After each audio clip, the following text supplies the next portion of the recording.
chances are those of you who stay abreast with current affairs might already have heard the whole hype about decentralization, an inherent feature of the blockchain technology. It's in media articles, YouTube videos, podcasts, corporate blogs, you name it.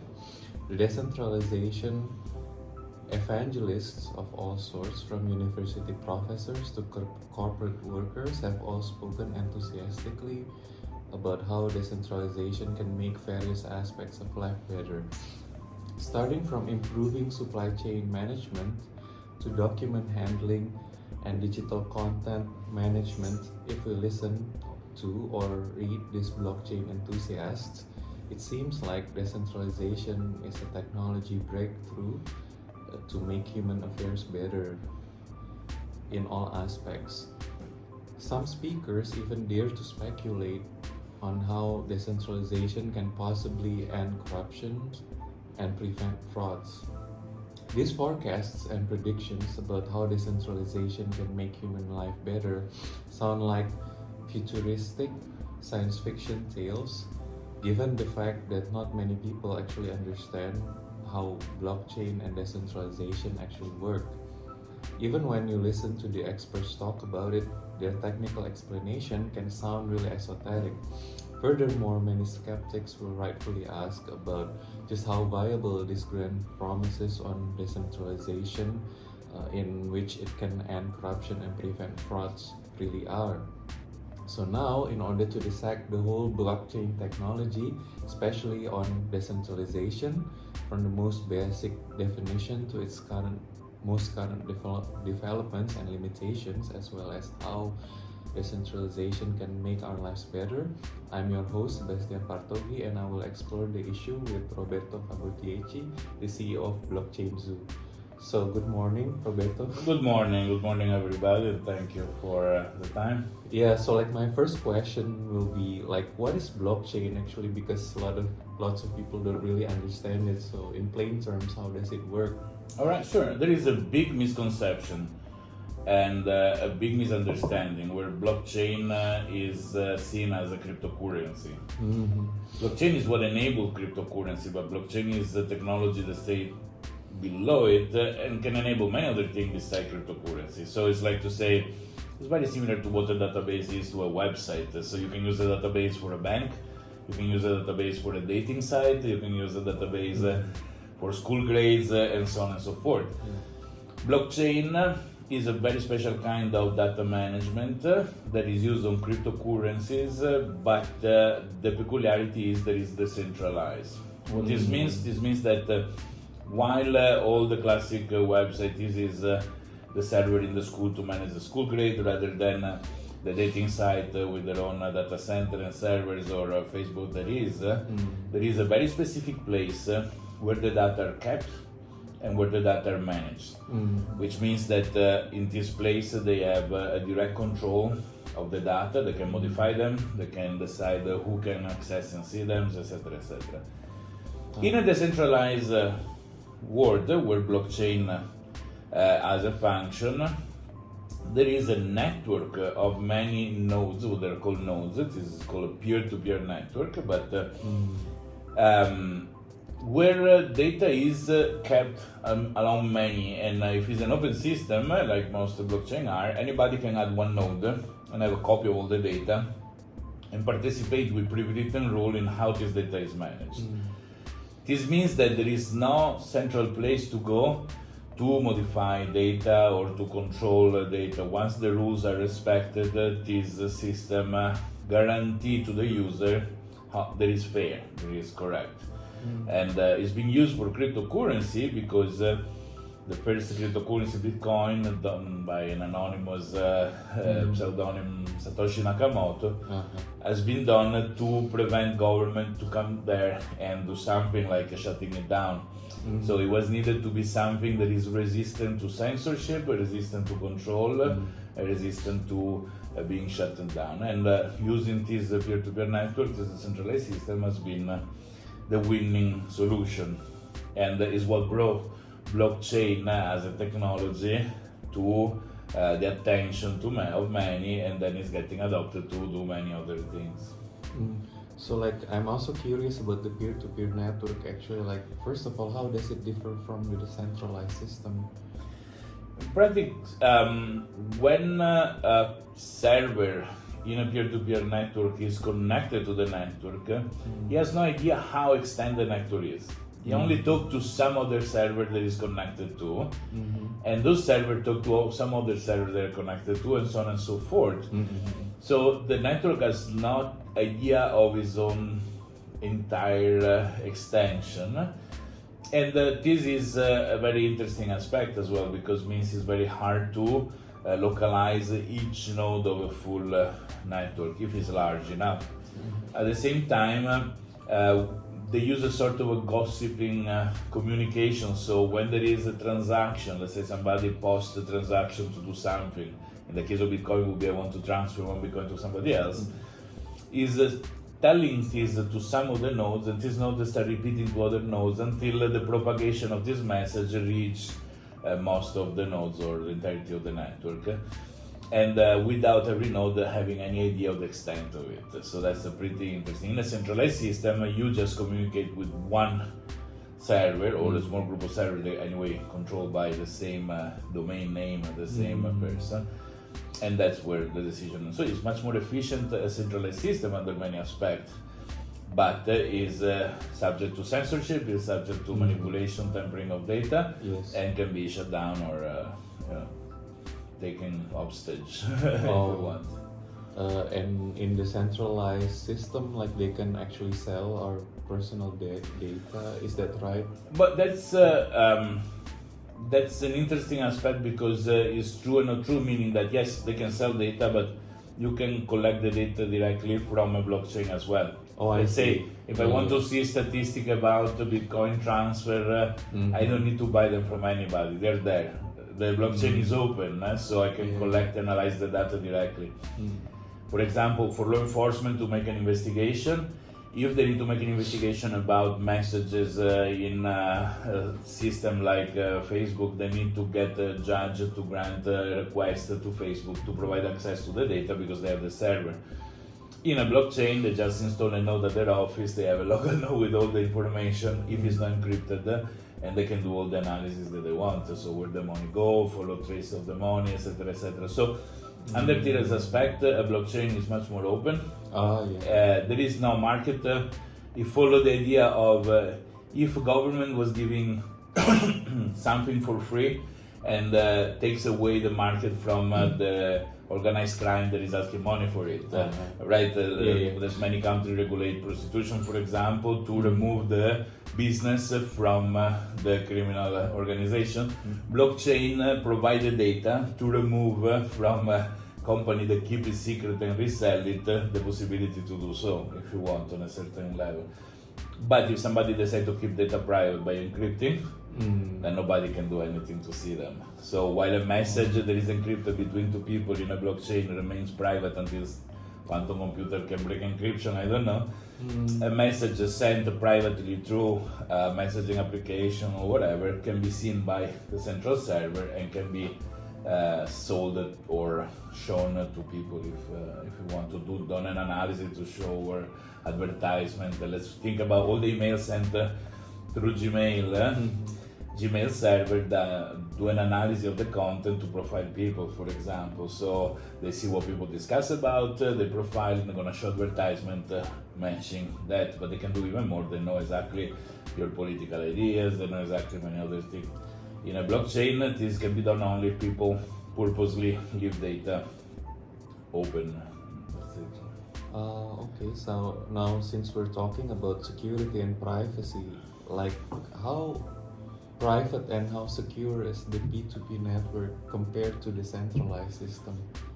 So surely in terms of privacy, the privacy in an open system is done just by encryption. Encryption means transforming content in illegible blob of characters through a key. and the other party that need to read need to have the key in order to retransform in tangible and something that makes sense. So let's say if I want to share a picture with a friend of mine through an open system, I would encrypt this picture, send it to my friend, and encrypt it with a key that he has in order to decrypt. Or there are other systems for which we can transfer the key in a secure way through an open system. So everybody else is gonna see just a blob of data, but my friend can make sense of the picture or the text or whatever it is. In a centralized system, I trust the central system to keep my data safe. For example, when I send an email through Outlook, Gmail, or whatever it is, they have full access to the content of my mail. Unless I'm using Proton Mail or those encrypted system, which we need to trust the fact that they actually encrypt them. Usually they open source the code, but so it's safe from the eye of everybody else. They don't have a friend inside Google, if you want, or the policy that they are in Google to access data of their clients or their product. If we are a product because we don't pay for the system, right? But definitely the paradigm is very different. So one rely on trust, so the privacy rely on the trust that you put on those that manage your data. How much money you have in your bank account is an information that your bank need to know, right? But they don't tell me if I go to the bank asking how much money you have. But any teller can open your account and see. So if their cousin asks and the teller is a little bit compromised, this private information can go out, right? In a system like a blockchain, balance are open to everybody because in order to make sense, if somebody can spend money, but there is no connection between a balance and a person, right? So you have the privacy in that direction. So there is a take and give. There is not really 100% good on one side or on the other, but surely blockchain rely on the fact that you don't need to trust anybody with your data but yourself. So it's your choice, you know what you do, and that's only where you hand the risk. Once you make the right choices, what you publish is not connected to you, or data are encrypted and are private. You don't need to trust anybody to keep this data private. When you use centralized system, is it a bank, is it a mail server, it is or whatever else, you need to trust them not to look into your things or not to disclose your things to others. Okay, but they obviously have access to it if they want to. Absolutely, it all depends on the rule book. When you centralize a channel to an information through a third party, you can trust the third party because there is a legal contract that will punish the third party if they lie. But it's still a trust, right? Because if you blindly take what they say, you don't know that they lie. So if you have a main to verify, then you don't need a third party, right? So it's a little bit take and give. With blockchain, this goes away automatically. You are sure that data are what they are, nobody tamper with them, and they are very safe. Like so for those who are still not familiar with the P2P network and how it works, then what can a person do to secure their data on the blockchain? But when data are open, the privacy of the content of the payload of a transaction is only based on encryption. So encryption is mathematics. It's not a particular software produced by somebody, but can be implemented by many. There are some particular mathematical formula.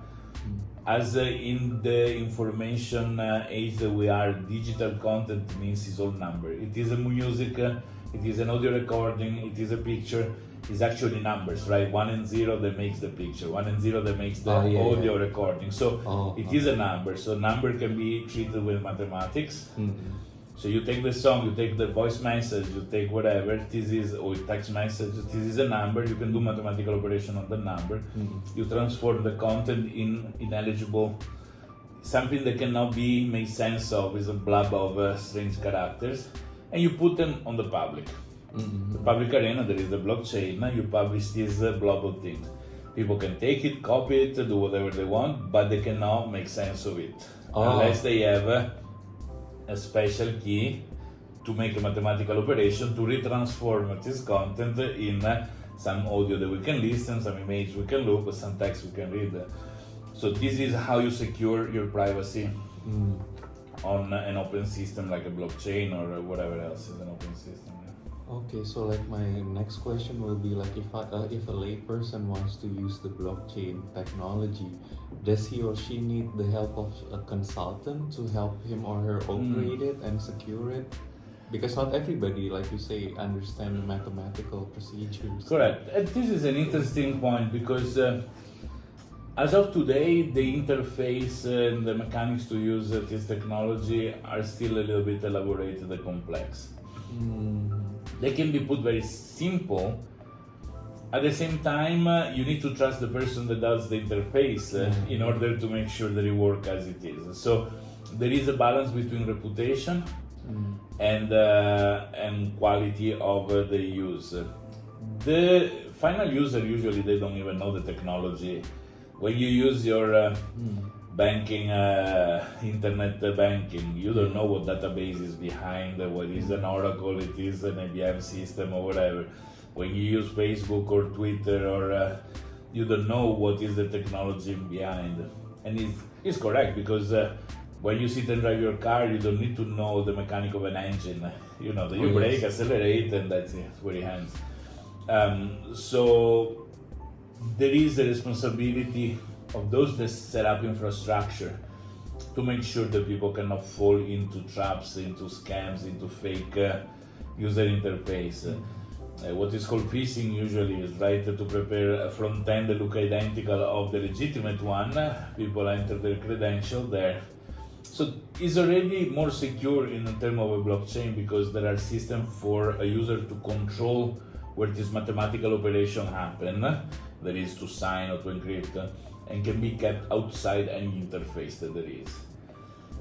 And people don't realize, but this is taking more and more, gaining more and more usage because government are releasing electronic ID card. Electronic ID card can do digital signature. So now in many countries when you sign a rental contract, you don't do sign anymore on the paper with your hand, but you use your ID card to sign. You take the PDF of the contract and you sign with your ID card.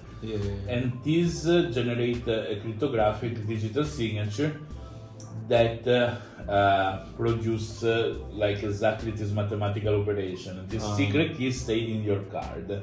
So this is already one approach to use this mathematics in order to guarantee a signature, right? So usually our ID card, they have the chip like an ATM card per se, you know, or not much an ATM, but like a credit card, they have the chip.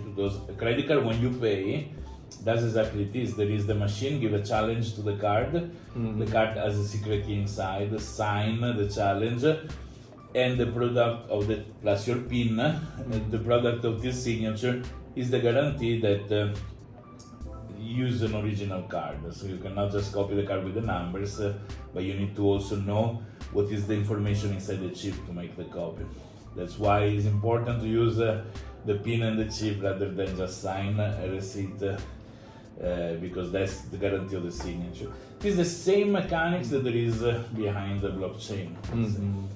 Oh, so like they have like some authentication steps, you know, like. Well, if you want to call it like this, an authentication system that is done in very different ways, more or less secure. But the more secure require a piece of hardware, same like the token that the bank gives to make an operation through the internet banking. The guarantee is that you need to sign that. The risk is that when you sign, do you know what you are signing? That's the question. When you use your government ID card, you're signing in the trust that what the computer shows that you're signing is what you're actually signing. But if the card had a display and the card show you what you're signing in the card itself, there will be a high level of security. Because the card just produces a signature blindly on what is being sent in.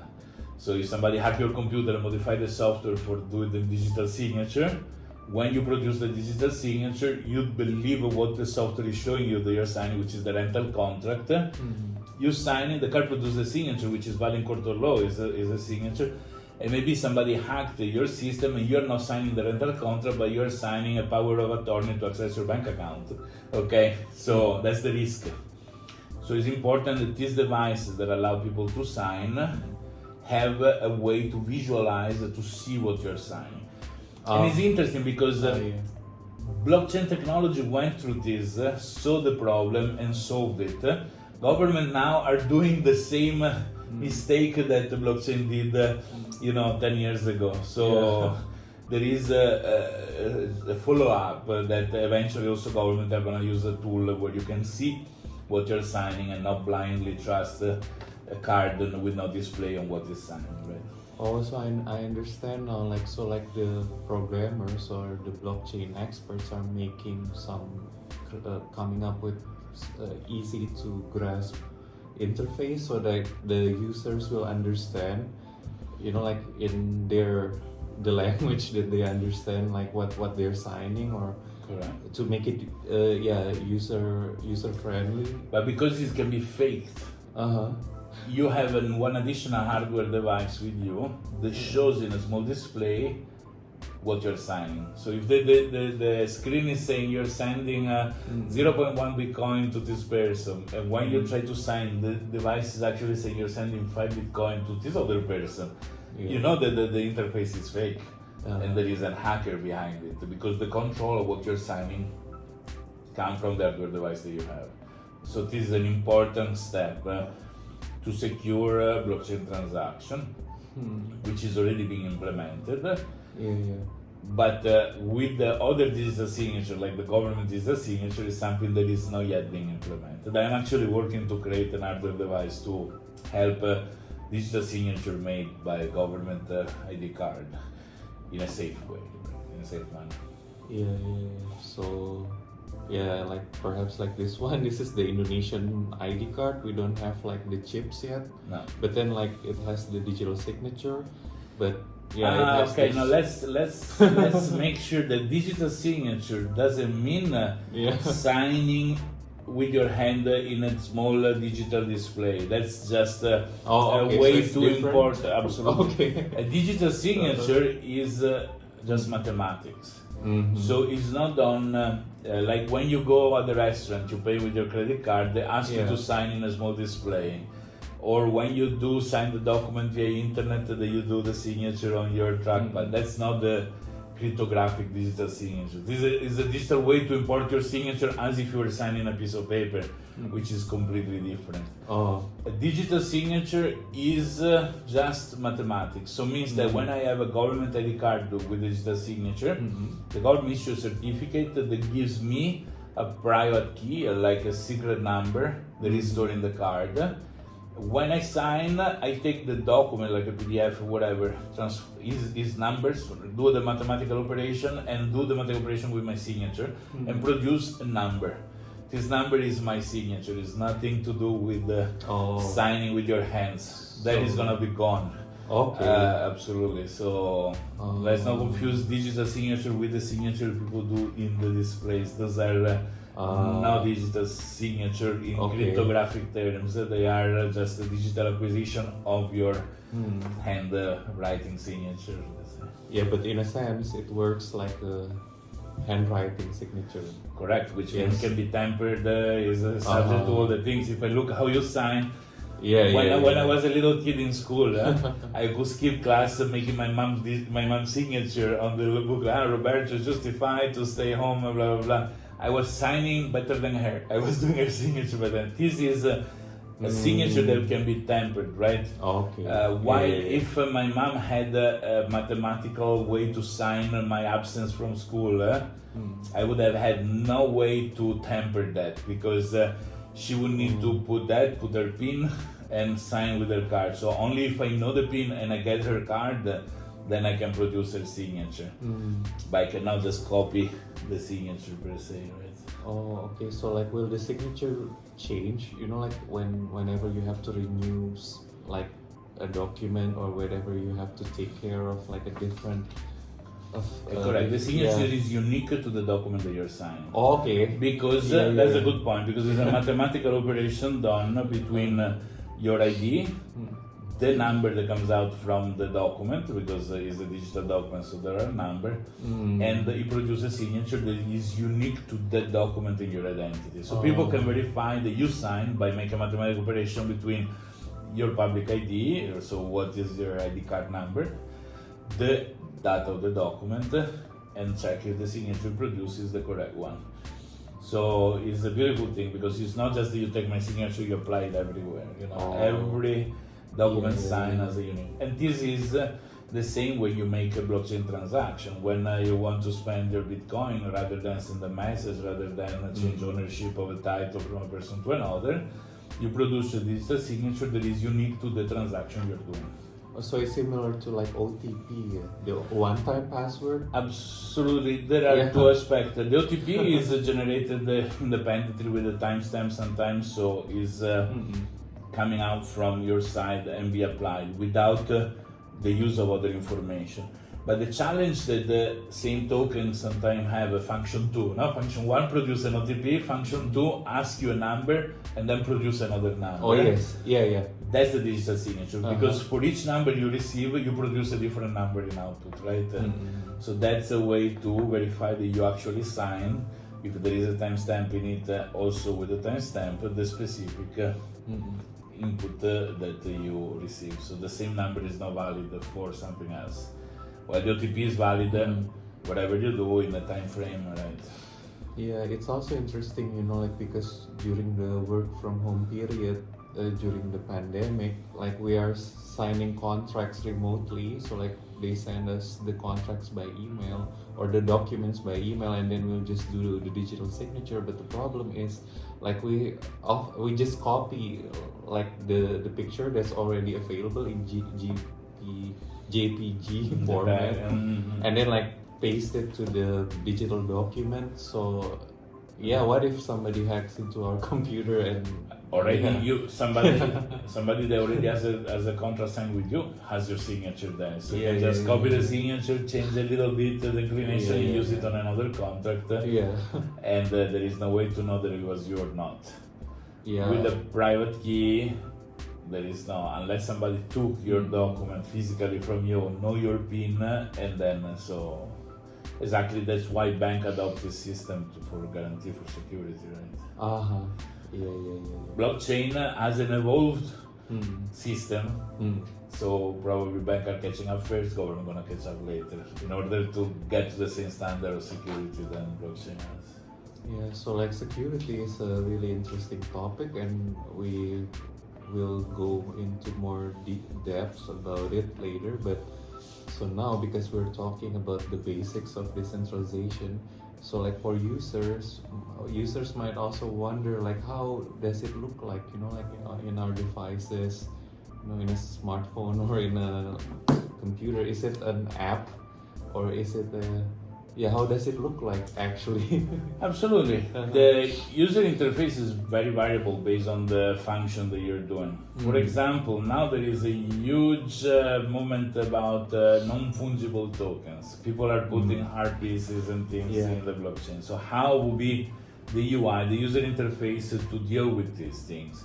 Depends on the company that produced the application to do the things, if you want to do natively. So you can go from very raw format that is directly dialogue between you and blockchain to more elaborated user interface. And one more time, at this point, you need to trust the party that made the application to be sure that behind it works properly, as much as you need to trust the person that does application for Twitter or other things, right?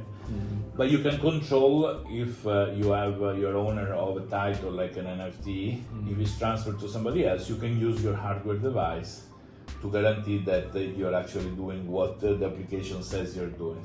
So the trust on who made the application doesn't have to be as high as, let's say somebody fished me and get me into an application to access my bank account. And they step as man in the middle means that when I put my login, they send the login to the bank and they show me the results so I can see that it's exactly me. And I don't understand there is a man in the middle.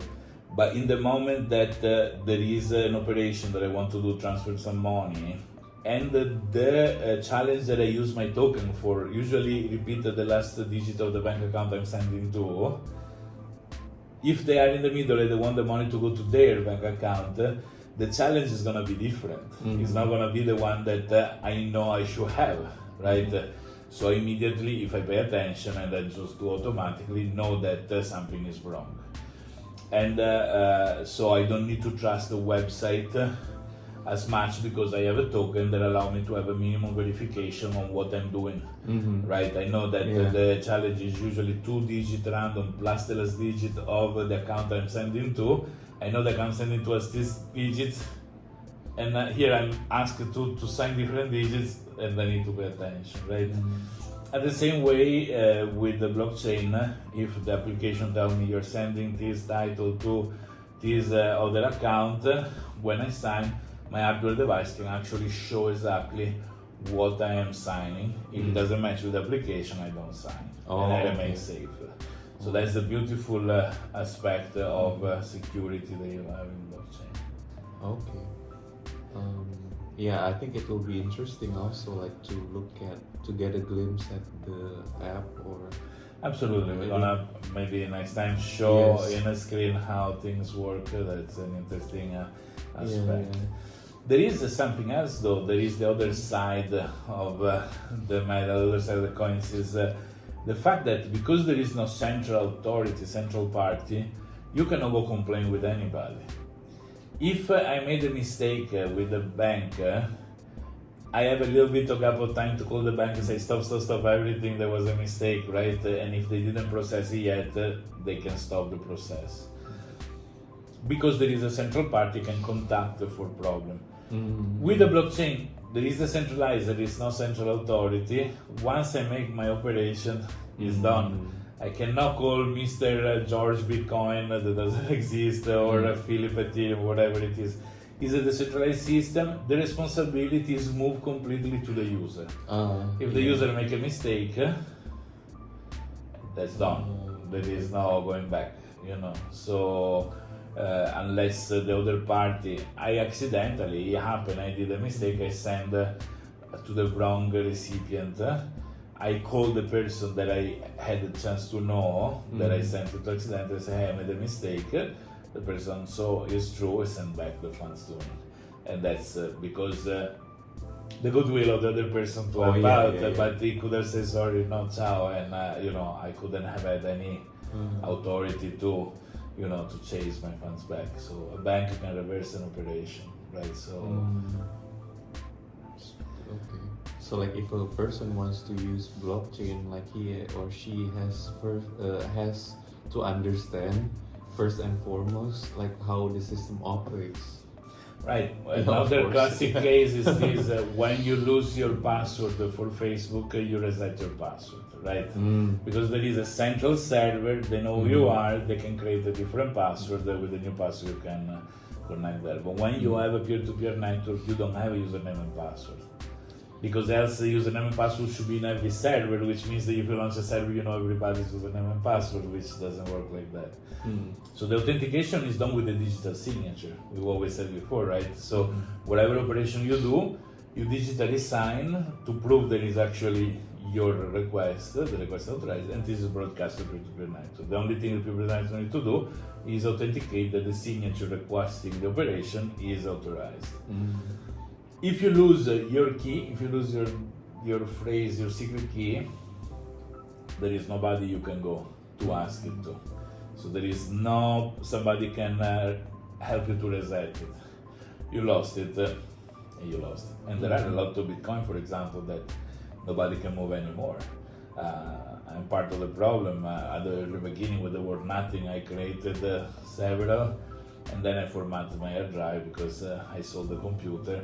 And those Bitcoin are locked there since 2010 or 2011. Never moved, they never will move because the key to sign the request to spend them is gone. So, and there is nobody that can reset it to create a new one.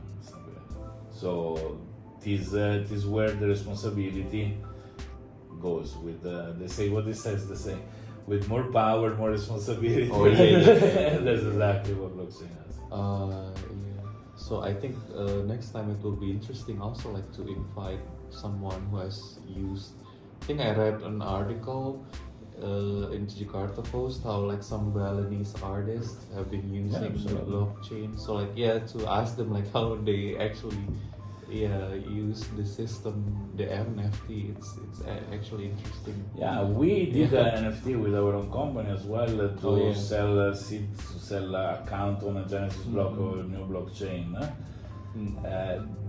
There are some other problems there. Is where you created this NFT, how much it costs to post a transaction. But those are all other things. So because the price change based on how much people is in queue to want the transaction to be processed. There is a limited amount of transaction that can be processed every minute. So if the queue is bigger and it keep piling up, to go ahead of the queue, you need to pay more fees, right? So this push the fee price to go high, so that all the people that don't pay fees gonna be waiting forever until the time out. And it went from the initial $7 that was supposed to cost to transfer one NFT to $120 to register them. So it is insane. It becomes nonsense. That's why it's important that the technology and the new blockchain grows as well and become better, because what there is now is fantastic, but it still has a lot of limitations. Okay. So, so like now, actually, it's a perfect theme to continue to my next question. Actually, because my next question is like, so at this time in 2021, what are the most recent developments of the decentralization? So like what it has been able to accomplish at this time, and what are its limitations at this time? So what it can and cannot do right now. So one interesting functionality in blockchain that has been implemented by Ethereum first is what is called smart contracts. Smart contracts are the capacity to process a certain instruction, nothing to do with contract, right? Oh yes. These allow the implementation of interesting use cases.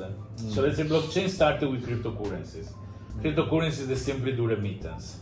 I send you one, you send two to the other guy sent three, and that was it. That's what it was doing. Smart contract allowed to make what were called at the beginning intelligent money. I send you two only if you before send three to somebody else. So I can put conditions that allow some logic in how this money are moved. And this evolved a lot. So the big things after just cryptocurrency remittance has been the creation of private currencies, if you want. So if a blockchain like Ethereum has the Ether, that is the main currency of the blockchain, but I want to make the Roberto coin, with this smart contract I can create what is a standard called ERC20, a token that I call Roberto. I can make 1 million, I can start giving to my friends, okay? And if I'm good, I can give a value to this token, thanks to this smart contract. Then it moved to have other things, but they never took off much. What happened is that the logic to move these tokens and currency around created what are function, for example, to request a loan, to invest in a project, to do a lot of more complex things with money. Creating this movement is called DeFi, decentralized finance. And this is a very interesting aspect because people has a lot of crypto on the side, and rather than keeping stuff there, they can put it a function to be used for micro loan, to be used for investment, or they can borrow money, leaving as guarantee their crypto without losing it. So if the price goes up, it's still their own. Once they return the loan, they can cash back their things. And I saw people that, unfortunately, through a very complex interface and need of trust and need to understand a lot of things, managed to take a loan to buy the family car. Without having to go to a bank, without having to sign a lot of forms, all in a decentralized manner. And this is a very interesting evolution. But still connect to finances, connect to money. The NFT, which is the non-fungible token, so tokens that you cannot spend by quantity, but where each one is an individual identity, and start getting adoption for many other things. Initially was for games. When you play video games and you buy, for example, a particular avatar, particular tools, you spend money, real money. Like I think my daughter has at least $3,000 worth of item in her Roblox character. She has wings, she has dresses of different kind. This item can be connected to a non-fungible token. So once that you buy the wings for your characters, if you don't want them anymore, you can sell them to somebody else because they have a value. If there is a special kind of wings that there are only 3 in existence, they can become very, very valuable to have them and then to resell them. So you can actually move digital assets in a guaranteed manner, so nobody can copy and paste and create 20 of those wings because they are unique. Because if you think the magic of the blockchain is to give singularity in the digital world. Before we take an MP3, we copy and paste, we make 100 copies of MP3. We take a movie, same thing, a photo, same thing. But you cannot copy and paste a Bitcoin. If you could copy and paste a Bitcoin, they had no value whatsoever, right? So once I send you my Bitcoin, I don't have it anymore, right? But if I give a copy of my MP3, we both have the MP3. So the possibility to give singularity, uniqueness to a digital item allow commerce of digital items. So exactly the same way you have the Pokemon cards that you share with friends, you can create this in a digital way and guarantee of the uniqueness. So once I transfer somebody else, I don't have it anymore, then this person has it. The next stage has been to bridge physical object to the blockchain. So create what is called the digital twin, or what we call it the blockchain object, right? So there is, for example, in Germany, a company got a license to assetize, to create the token of real estate. So if you own a piece of house, you can create a token that represents the ownership of the house and maybe use it as a collateral for a loan in decentralized finance. So you start integrating the blockchain with actual physical things, which is an important evolution, all thanks to the smart contracts. And last and not least, but what is happening now, all the artists are start putting their art into this non-fungible token. So when you buy a piece of music, but it's not only art. For example, the first tweet ever sent has been transformed in an NFT. You pointed out the other day a magazine, newspaper article has been put. New York Times article has been put in an NFT and sold for a fortune of money as well. And there is now a hype because everybody is excited that they can do these things. But to me, the exciting part is the adoption of blockchain for something that is not financial. So is a shift outside the financial world into something that is different. So I wonder if tomorrow the NFT represents the capacity to open the door of my house. So if you want to go to my house and open the door, I can send you the NFT, and when you arrive there, you have the key to open the house, which I can take back. It can be the access to a car, it can be the ownership of a car, and so on and so forth, based on the adoption that is done. Okay, so like in a sense, the adoption of decentralization for digital contents has actually helped mitigate piracy. Absolutely. In a sense, in a way, it's more related to the showing off the ownership.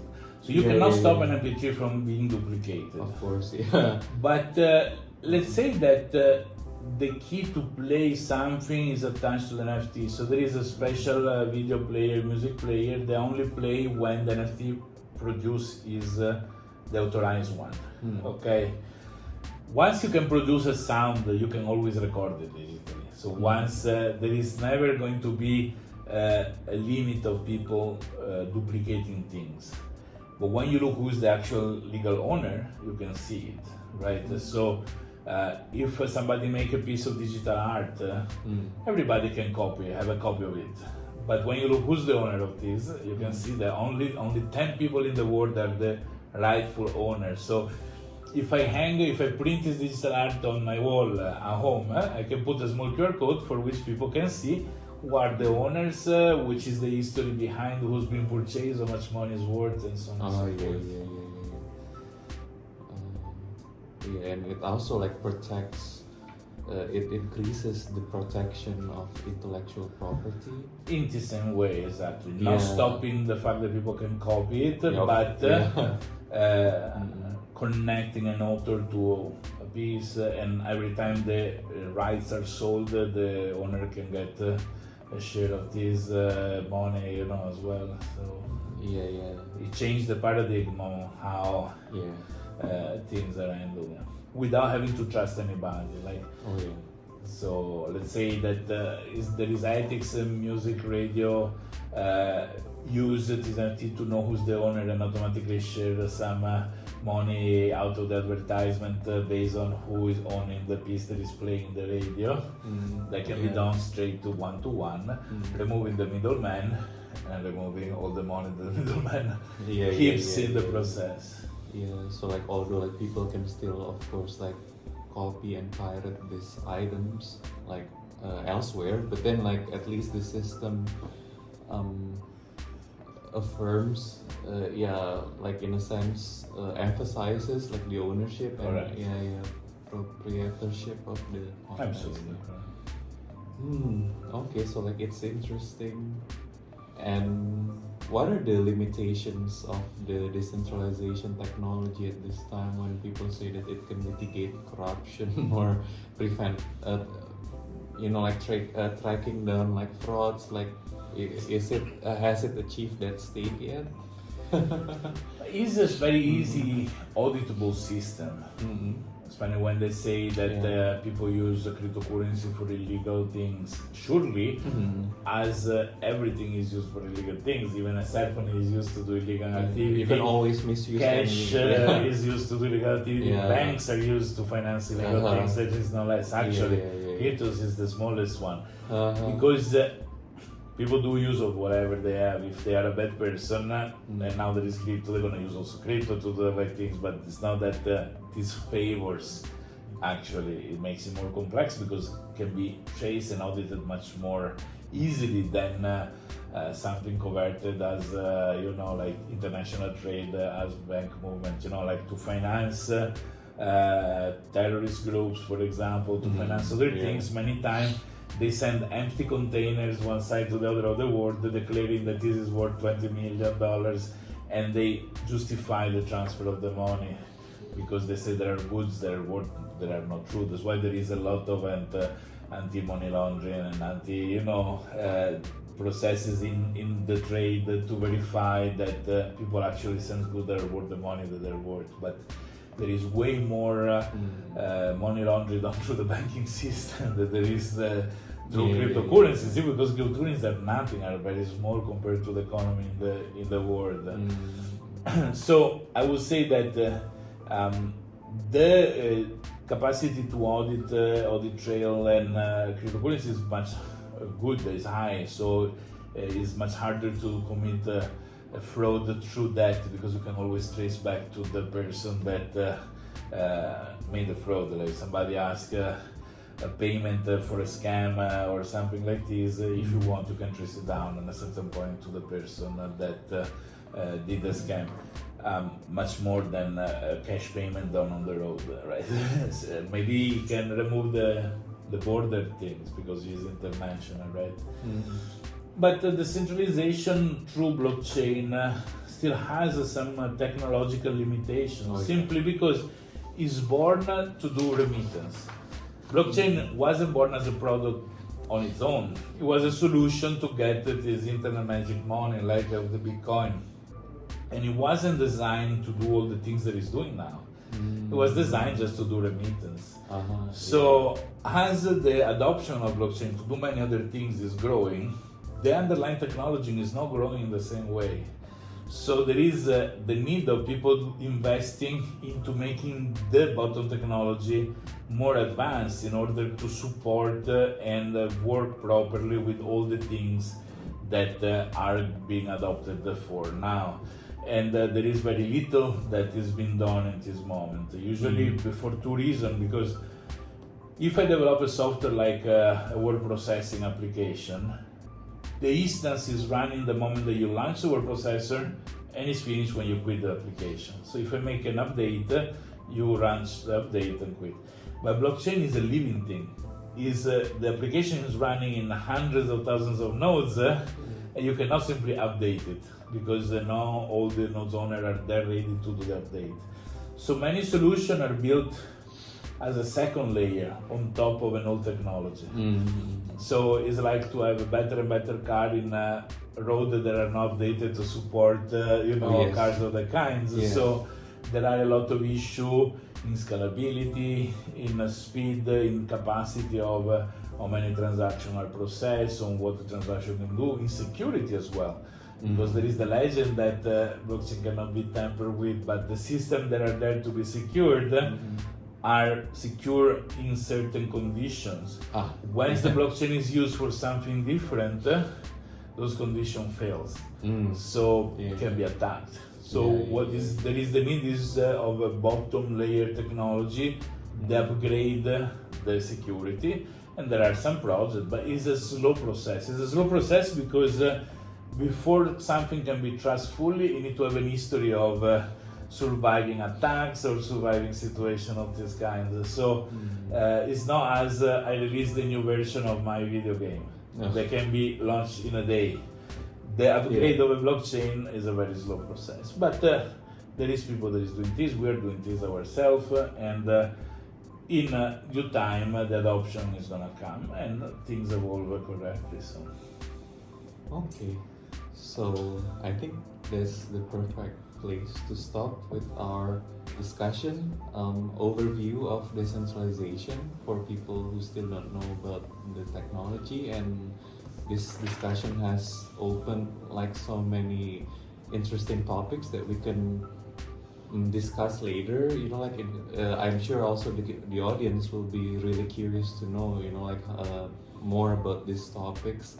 So be sure to subscribe to our podcast, and which will be available on our website DecBC.com, right?